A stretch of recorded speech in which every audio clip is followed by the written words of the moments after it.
पर इस वक्त आप देख रहे हैं गूंज 4:50 हो चुके हैं। आज लोकसभा चुनावों के ऐलान के बाद आम चुनावों से जुड़ा जो है वो दूसरा सबसे बड़ा दिन था।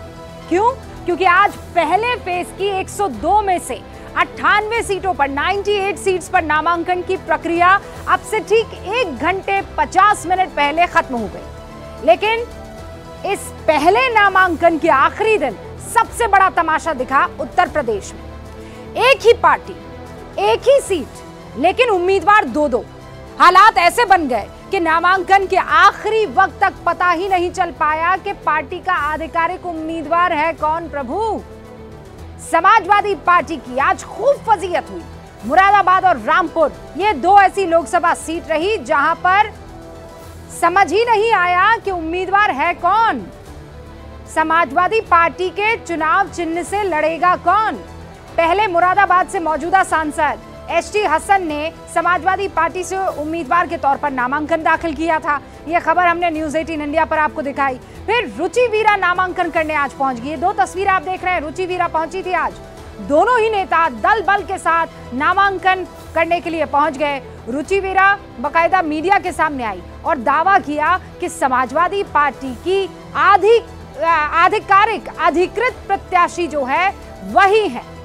हालांकि अब बहुत कंफ्यूजन क्रिएट हो जाने के बाद एसटी हसन जो हैं वो सामने आए, अपना नामांकन वापस ले रहे हैं ऐसा कहा जा रहा है। और ऐसा माना जाता है कि हसन साहब अखिलेश गुट की तरफ से नॉमिनेट कर दिए गए थे, लेकिन उन्हें उस इलाके के समाजवादी पार्टी के दिग्गज नेता आजम खान पसंद नहीं करते थे, जबकि रुचि वीरा को आजम खान का समर्थन प्राप्त था और इसीलिए कंफ्यूजन क्रिएट हुआ। उसके बाद बाकायदा सामने आए एसटी हसन और उन्होंने कहा कि देखिए, पार्टी के मालिक है अखिलेश यादव और अगर वो चाहेंगे तो मैं चुनाव लड़ूंगा, लेकिन सस्पेंस अभी भी बरकरार रखा है। वो कहेंगे तो मैं चुनाव लड़ लूंगा। अब दूसरी सीट की तरफ आ जाइए, रामपुर।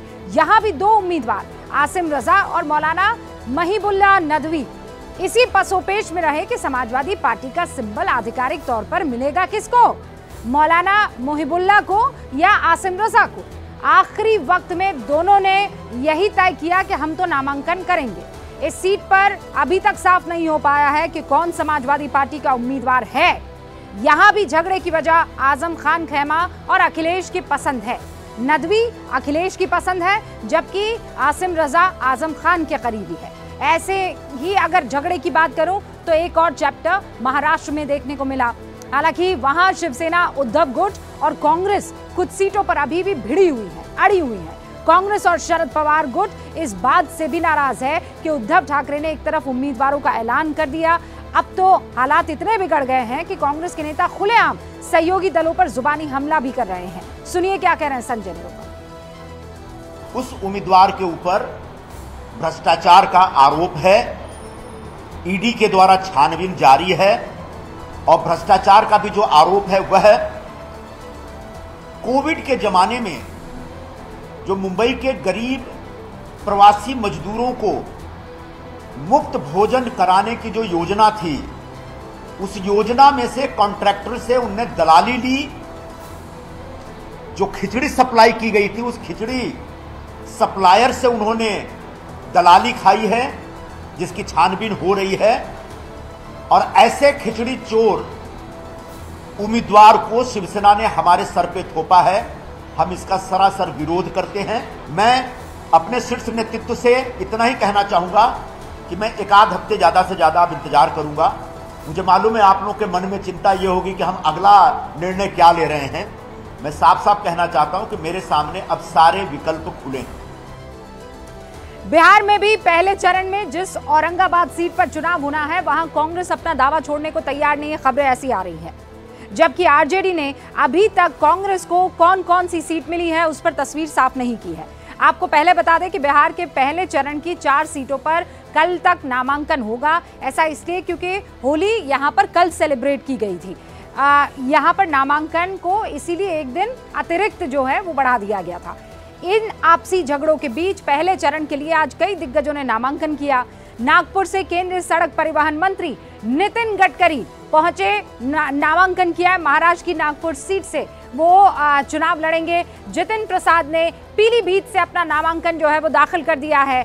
उत्तर प्रदेश से जितिन प्रसाद और उसके बाद अलवर से केंद्रीय मंत्री भूपेंद्र यादव को आप देख रहे हैं। नागौर से बीजेपी की ज्योति मिर्धा ने और आरएलएसपी के हनुमान बेनीवाल ने, तमिलनाडु के कोयम्बटूर सीट से बीजेपी प्रदेश अध्यक्ष अन्नामलाई ने भी नामांकन का आखिरी दिन आज अपना पर्चा दाखिल कर दिया है। वहीं बीजेपी के मीडिया इंचार्ज अनिल बलूनी उत्तराखंड के गढ़वाल से और बिहार के गया से पूर्व मुख्यमंत्री जितिन राम मांझी ने भी अपनी किस्मत का फैसला पहले चरण में करने के लिए नामांकन जो है वो दाखिल कर दिया है। साथ ही 2 पूर्व मुख्यमंत्रियों के बेटे यानी असम के जोरहाट से गौरव गोगोई और मध्य प्रदेश के छिंदवाड़ा से नकुल नाथ, इनकी सीटों पर भी पहले ही फेज में चुनाव होने वाला है। यानी 2024 आम चुनाव के पहले चरण की अगर मैं बात करूं, जिसमें सबसे ज्यादा सीटों पर चुनाव होना है और इसीलिए नामांकन के बाद अब जो प्रचार प्रसार शुरू होगा उसके बाद कई से ऐसे सवाल हैं जिनके जवाब धीरे धीरे मिलने लगेंगे। लेकिन इन तैयारियों के बीच कुछ सवाल ऐसे हैं जो आज की तस्वीर के साथ और उभर कर सामने आए हैं। आज गूंज की शुरुआत उन्हीं सवालों से करते हैं और सवाल आपके सामने।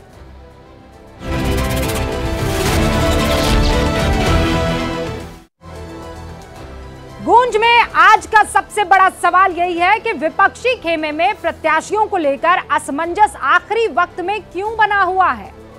सवाल तो यह भी है कि विपक्ष आसपास ऐसे ही आपस में लड़ता रहेगा तो चुनाव कैसे जीतेगा। और सवाल सबसे अहम ये कि नोटिफिकेशन की ये प्रक्रिया के बाद जो बीजेपी दम भर रही है 370 का, वो जमीन पर कितना सही साबित हो रहा है। डिबेट की शुरुआत करूं उससे पहले एक सवाल आपके सामने भी रखती हूं रोज की तरह। सवाल यह है कि नामांकन के आखिरी वक्त में प्रत्याशियों को लेकर विपक्ष में असमंजस क्यों? तालमेल की कमी, महत्वाकांक्षा या पता नहीं? इस सवाल पर वोट करते रहिएगा। इसका रिजल्ट अंत में आपके सामने रखूंगी। और अब जो सवाल आप सबके सामने स्पीकर्स के जरिए जवाबों के तहत आएंगे, वो स्पीकर्स कौन से होंगे वो आपके सामने रख देती हूं। जवाब देने के लिए आज गूंज में शामिल हो रहे हैं बीजेपी के अजय आलोक, राष्ट्रीय प्रवक्ता। हमारे साथ समाजवादी पार्टी के अनुराग भदौरिया भी जुड़ रहे हैं। आरजेडी के सुबोध कुमार मेहता भी हमारे साथ जुड़ चुके हैं। इनफैक्ट स्क्रीन पर आपको नजर आ रहे हैं। राष्ट्रीय लोक मंच के माधव आनंद, वरिष्ठ पत्रकार सतीश के सिंह साहब भी हमारे साथ जुड़ रहे हैं। सतीश जी प्लीज स्टूडियो में आइए। और हमारे साथ वरिष्ठ पत्रकार हर्षवर्धन त्रिपाठी जी भी है। तो चलिए शुरुआत करते हैं पक्ष विपक्ष की गूंज से।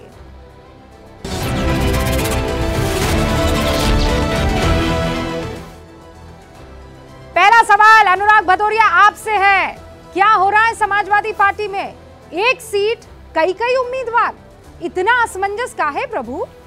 अब सोचिए आप कि भारतीय जनता पार्टी को जनता किस तरह से हराना चाहती है। भारतीय जनता पार्टी के तो लड़ने से ही मना कर देते हैं, पहले ही सीट लेने वो चुनाव लड़ने से ही मना कर देते हैं। वहां के कैंडिडेट तो हालत है, चाहे वीके सिंह जी हो, चाहे सिन्हा साहब हो, चाहे बाराबंकी के सांसद जी हो, चाहे आसनसोल के हो, जैसी सीट डिक्लेयर होती है, कुछ की डिक्लेयर होती है तो मना कर देते हैं और कुछ पहले हाथ जोड़ते, प्रभु हम नहीं लड़ेंगे, हमको नहीं लड़ना है, क्योंकि वो जनता का मूड समझ चुके हैं कि वो जनता उन्हें वोट नहीं देने वाली। और हमारी तरफ देखिए कि वो जानते हैं कि जनता उनको वोट देने वाली है, इसलिए लड़ने की भी होड़ आपको दिखाई देती है। अंततः बोलने दीजिए, अब आपने बोलने का मौका। नहीं बोलना